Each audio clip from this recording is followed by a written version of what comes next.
नमस्कार, मैं सोनाली और आप देख रहे हैं जयदेश न्यूज जी। आपको बता दें इस वक्त हमारे साथ नारायण मूर्ति ओझा जी मौजूद हैं। आपको बताना चाहेंगे लोकसभा 2024 चुनाव के चंदौली के कांग्रेस से मीडिया प्रभारी हमारे हैं और आइए उनसे बातचीत करते हैं और जानेंगे चुनाव के बारे में और क्या कुछ तैयारियां चलनी हैं ये भी जानेंगे। आइए बातचीत करते हैं उनसे।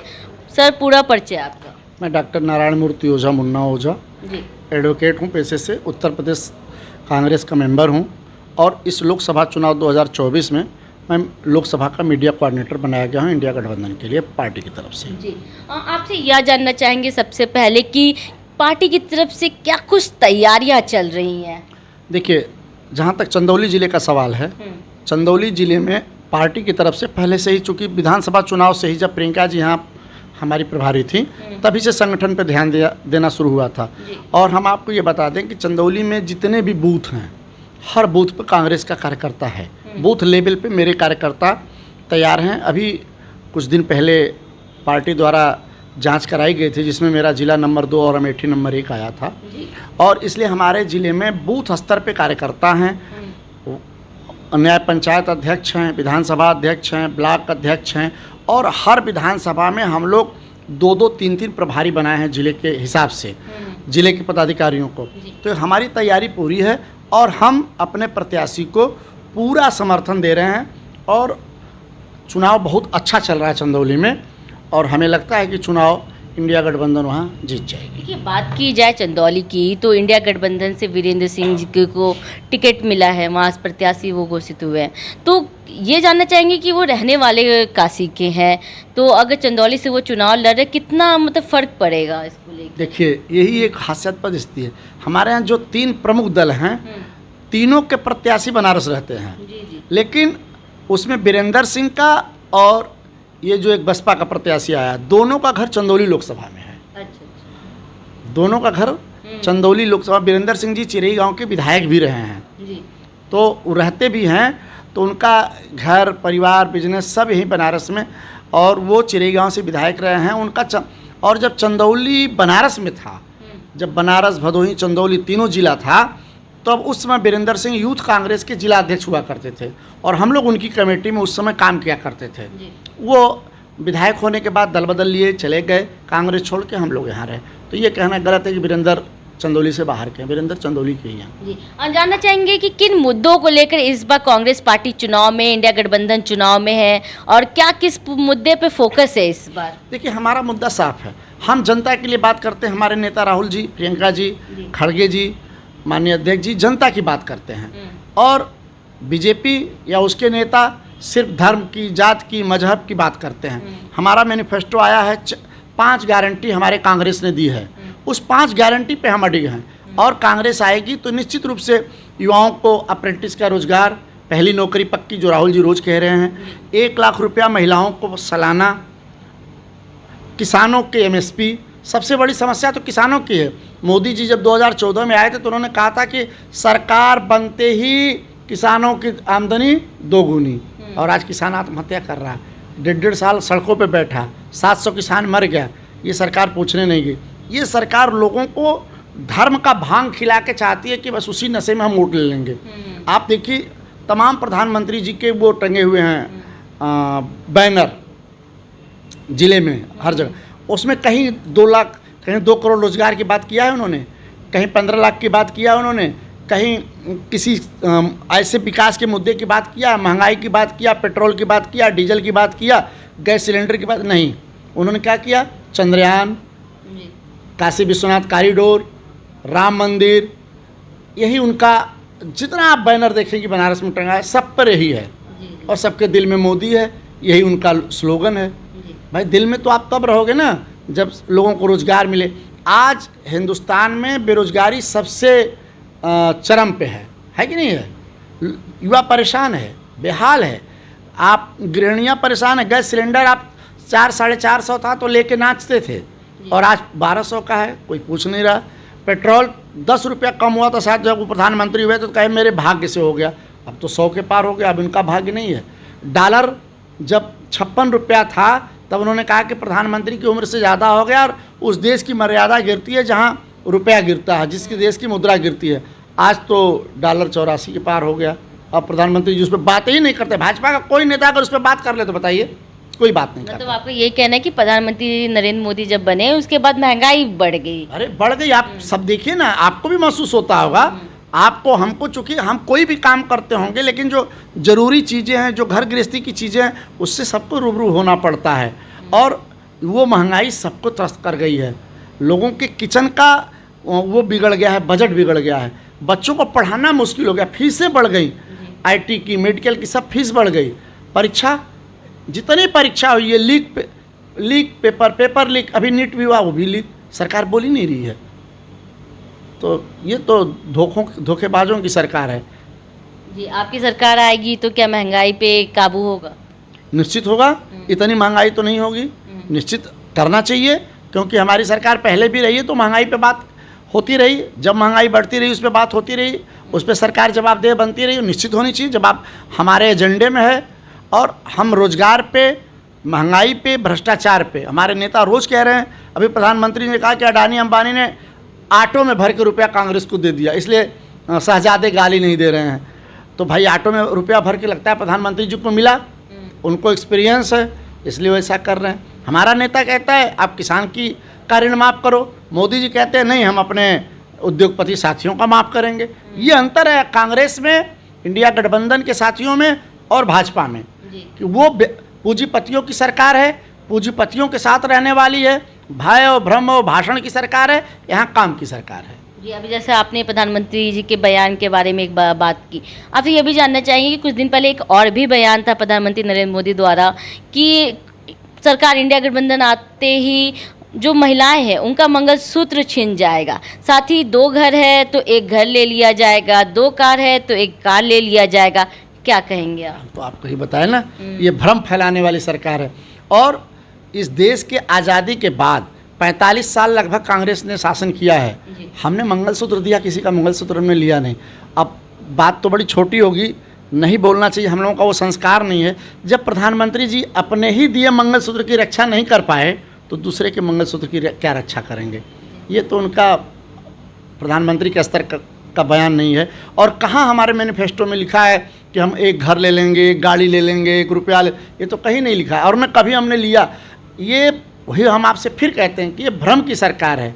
ये भ्रम फैलाती है, आपस में लड़वाती है, धर्म में, जात में, मजहब में, और खरीद फरोख्त करने वाली ये पार्टी है। इसका कोई एजेंडा नहीं, कोई विज़न नहीं। ये अंग्रेज़ों के दलाल थे, हैं और रहेंगे। चलिए, आपसे अब बात कर लेते हैं चंदौली चुनाव को लेकर। तो महेंद्रनाथ पांडे बीजेपी से उम्मीदवार हैं, कई बार से वो वहाँ के सांसद रह रहे हैं, लगातार वो जीतते आ रहे हैं। वीरेंद्र सिंह जी की क्या तैयारियाँ, आपकी पार्टी की क्या तैयारियाँ, क्या इस बार कड़ी टक्कर दे पाएंगे? निश्चित कड़ी टक्कर। हमने आपसे बताया ना, हमारे कांग्रेस के स्तर पे जो हम लोगों ने काम किया, बूथ स्तर पे मेरा कार्यकर्ता है, और कांग्रेस संगठनात्मक रूप से निश्चित रूप से हमारी मजबूत हुई है। देखिए, आप मीडिया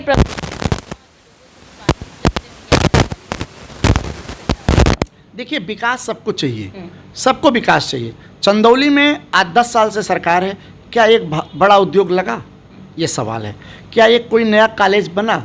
एक मेडिकल कॉलेज बन रहा है चंदौली में। पहले हुआ कि ये राजकीय मेडिकल कॉलेज है, अब आ गया कि नहीं ये पीपी मॉडल पे है। अभी तक यही नहीं तय पाया हो रहा चुनाव की वजह से कि पीपी मॉडल का है, स्वायत्तशासी है या राजकीय है, यही तय नहीं हो पाया। तो इस तरह की दुविधा है। चंदौली में कमलापति जी ने एक पॉलिटेक्निक कॉलेज बनवाया था, जिस पॉलिटेक्निक की बड़ी मर्यादा थी। मैडम, आप कभी आके उस पॉलिटेक्निक को कवर करिए इस चुनाव में। उस पॉलिटेक्निक में ऐसा कोई ग्रेड नहीं था, ऐसी कोई ट्रेड नहीं था जिसकी पढ़ाई न होती हो। आज वहाँ 2 अध्यापक हैं। पूरी पॉलिटेक्निक के कैंपस को प्रशासन के अधिकारियों ने कब्जा कर रखा रहने के लिए। सिर्फ एक प्रिंसिपल है, 2 अध्यापक हैं। हॉस्टल उसका जो बना था उस ज़माने में वो गिर रहा है। एक नया हॉस्टल बना है, उसमें कोई रहता नहीं, यानी बद से बदतर स्थिति है। डिग्री कॉलेज बना है चंदौली में, कमलापति त्रिपाठी राजकीय डिग्री कॉलेज है, उसमें जो विषय उस समय थे वही विषय आज भी हैं, उसमें कोई नहीं पढ़ा पाया। तो पुल बना देना, सड़क बना देना, खड़ंजा बना देना, नाली बनवा देना, शौचालय बनवा देना ही अगर मूलभूत विकास है तो अब हम उसको क्या कह सकते हैं? तो आपकी अगर पार्टी आती है, इंडिया गठबंधन आता है, तो क्या जीतने के बाद ये जो कार्य आपने बताया जो नहीं हुए वो होंगे? कि आप वैसे ही जो चीजें चली हैं वैसी चलती नहीं, रहेंगी? बिल्कुल नहीं, बिल्कुल वादे नहीं। होंगे सिर्फ। वादे नहीं होंगे। हम लोग देखिए चंदौली में रहते हैं, हमें उसकी ज़रूरत है, हमारे बच्चों को पढ़ना है उस पॉलिटेक्निक में, चंदौली के लोगों को पढ़ना है, बाहर के आएंगे जो आएंगे हम सबसे पहले उस पॉलिटेक्निक के लिए आवाज़ उठाएंगे। अगर इंडिया गठबंधन की सरकार बनती है तो उसके माध्यम से हम उत्तर प्रदेश सरकार पर दबाव डलवाएंगे कि उस पॉलिटेक्निक की व्यवस्था चुस्त और दुरुस्त कराई जाए, और डिग्री कॉलेज जो हमारे यहाँ है उसमें विज्ञान की, कॉमर्स की और होम साइंस की कक्षाएँ शुरू कराई जाएँ। हम निश्चित बात करेंगे। और जो अस्पताल कमलापति जी के ज़माने में बने थे, जो बंद हो गए, ताला पड़ गए, जिसको कोई खुलवाने वाला नहीं, मैडम आप एक दिन सर्वे करोगे तो आपको पता चलेगा करी चंदौली में इतने अस्पताल हैं, एलोपैथ, आयुर्वेद, होम्योपैथ, तीनों के अस्पताल चंदौली में कमलापति जी खोले हैं। लेकिन आज सब पे ताला बंद है, आज सब पे ताला बंद है। तो हम सब लोग एक सूची बना के, और उस पर अगर इंडिया गठबंधन की सरकार बनती है तो जो भी हमारा नेता होगा माननीय प्रदेश अध्यक्ष जी के माध्यम से हम लोग इसको अपनी सरकार में देंगे कि उत्तर प्रदेश सरकार पे दबाव बना के इन चीज़ों को चालू कराया जाए। देखिए, अगर बात की जाए काशी की भी बात करते हैं, इस बार यहाँ से इंडिया गठबंधन से अजय राय जी सामने उम्मीदवार है। सामने आपको बता दें कि 3 बार से वो चुनाव लड़ रहे हैं प्रधानमंत्री नरेंद्र मोदी के खिलाफ, इस बार तीसरी बार है। 2 बार से काफ़ी ज़्यादा संख्याओं वोट से जो हारे हैं वो, इस बार क्या लगता है कि जीत हासिल होगी? देखिए, हमने आपको बताया ना कि ये भ्रम फैलाने वाली पार्टी है, और अजय राय जी बहादुर आदमी हैं, लड़ाकू आदमी हैं, और वो एक सिद्धांत पे चलने वाले आदमी हैं। वो लड़ रहे हैं प्रधानमंत्री से, और इस बार की लड़ाई बनारस की जनता लड़ रही है। जितना बनारस की जनता को बेदखल कर दिया गया, बाबा काशी विश्वनाथ का कॉरिडोर बनाने के नाम पर माल बना दिया गया, तमाम शिवलिंग तोड़ दिए गए, बाबा की कचहरी तोड़ दी गई, अक्षय बट काट दिया गया, माँ अन्नपूर्णा, माँ गौरा को तोड़ दिया गया, तो ये सब पाप तो लगेगा, यहाँ के सांसद को लगेगा। और निश्चित रूप से अजय राय जी बढ़िया चुनाव लड़ेंगे, और जनता अगर काशी का भला चाहेगी तो अजय राय को जिताएगी। और हमको जो लगता है, जो हम लोग घूम रहे हैं यहाँ, कि यहाँ की जनता ही चुनाव अजय राय लड़ रही है, अजय राय चुनाव नहीं लड़ रहे हैं, जनता चुनाव लड़ रही है। 80 नदी पे भारत सरकार के कोई केंद्रीय मंत्री आए थे 4-5 साल पहले, 80 नदी में कूद के फावड़ा चलाया कि सफाई है। क्या 80 नदी साफ़ हो गई? क्या गंगा नदी साफ़ है? जहाँ माननीय प्रधानमंत्री जी फावड़ा चलाए थे वहाँ साफ़ हो गई? क्या वहाँ प्रधानमंत्री आचमन करेंगे जाके? कल परसों जब भी आ रहे हैं आचमन करके बाबा का अभिषेक करेंगे? तो बड़ी समस्याएं हैं यहाँ। यहाँ दिखावा बहुत। हम लोग काशी के लोग, आप भी जब चाहती थी जाके बाबा का दर्शन कर लेते कि नहीं? आज दर्शन ही दुर्लभ है। अब पैसा दीजिए, दर्शन करिए। बाबा का दर्शन करना कितना मुश्किल हो गया है। तो यहाँ काशी में एकदम ऐसी स्थिति बना गई है ना कि बाहर उसको क्योटो दिखाया जा रहा है। हम लोग अभी दक्षिण भारत गए थे, वहाँ तमाम बड़े बड़े पोस्टर लगे थे, काशी विश्वनाथ कॉरिडोर और प्रधानमंत्री के, भव्य काशी, दिव्य काशी, नव्य काशी। और हम ही लोग बनारस में रहते हैं, रोज़ सड़क धंस जाती है, गली नाली चौक हो जाती है, पानी नहीं निकलता है, सड़कों का हाल आप देखिए कहाँ बैठ जाएगी पता ही नहीं चलता है। तो यही भव्य काशी, यही दिव्य काशी, यही नव्य काशी है। ये जानना, चुनाव पे अगर बात की जाए, क्या लाभ मिल रहा है यहाँ जनता को, या आपकी तरफ से, आपकी पार्टी की तरफ से क्या सोचा गया? हमारी पार्टी की, उनके तरफ से लाभ, हम 80 करोड़ को 5 किलो अनाज दे रहे हैं। वो कहते हैं विकसित भारत हमने बना दिया, और विकसित भारत की का यही परिकल्पना होगी कि 80 करोड़ लोग 5 किलो अनाज पे जिंदा रहें। बोलिए, 2000 रुपये पे जिंदा रहें, ये विकसित भारत है। विकसित भारत का मतलब हर हाथ को काम, हर हाथ को रोजगार, हर व्यक्ति को भोजन। और वो जो 5 किलो अनाज भी दे रहे हैं ना, वो कांग्रेस का बनाए हुए कानून से दे रहे हैं। कांग्रेस ने भोजन के अधिकार, सूचना का अधिकार, इंफॉर्मेशन का अधिकार, तमाम शिक्षा का अधिकार सब दिया था कांग्रेस ने अपने यूपीए गवर्नमेंट, तब वो भोजन दे रहे हैं। और विकसित हमारा योजना स्पष्ट, हमारा 5 गारंटी है, उस 5 गारंटी पे काम हो रहा है। और राहुल गांधी जी ने कहा कि अगर इंडिया गठबंधन की सरकार बनती है तो 30 लाख नौकरी पहली कैबिनेट में पास होगी, और उसकी वैकेंसी निकलेगी और पारदर्शी होगी। चलिए, यह भी तो जानना चाहेंगे आपसे, क्या कुछ अपील करना चाहेंगे देशवासियों को? हम देशवासियों के साथ साथ अपने बनारस की जनता से, चंदौली की जनता से अपील करेंगे कि आप इंडिया गठबंधन के प्रत्याशी को जिताइए, माननीय अजय राय जी को जिताइए। चंदौली में, बनारस में, गाजीपुर, आजमगढ़, चारों तरफ आप इंडिया गठबंधन को जिताइए, और इस भय भ्रम भाषण की सरकार को हटाइए, और लोकतंत्र को और संविधान को बचाइए। इसी में आपका, आपके बच्चों का, हम सब का कल्याण है। यही हम अपील करेंगे लोगों से। आप देख सकते हैं अभी हम बात कर रहे थे इंडिया गठबंधन से मीडिया प्रभारी नारायण मूर्ति ओझा जी से। साफ तौर पर उन्होंने अपने मैनिफेस्टो के बारे में भी बताया और साथ ही साथ क्या कुछ सरकार करेगी जीतने के बाद उसके बारे में भी बताया।